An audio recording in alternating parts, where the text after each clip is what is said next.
આજે દેશમાં વિકાસ કૂદકે ને ભૂસકે વધી રહ્યો છે। દેશમાં રસ્તાઓ, સુએજ સિસ્ટમ, પાણી અને વધતી જતી માનવ મહેરામણના વસવાટને કારણે વિકાસના નામે વિનાશ થઈ રહ્યો છે। જંગલો અને વૃક્ષોનો સફાયો થઈ રહ્યો છે।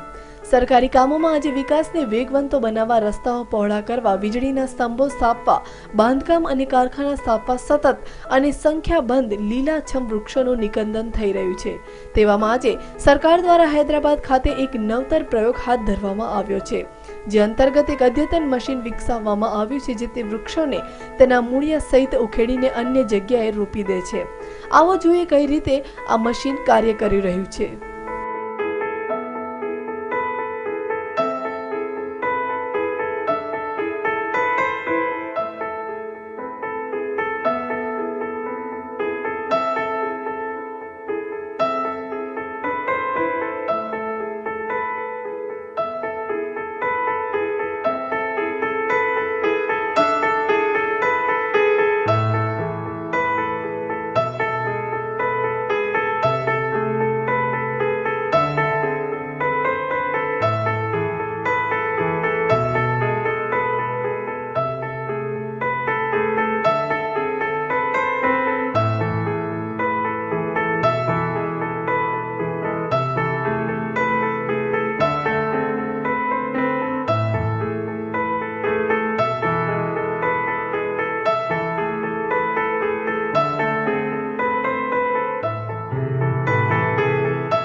Bureau report, news online, Ahmedabad.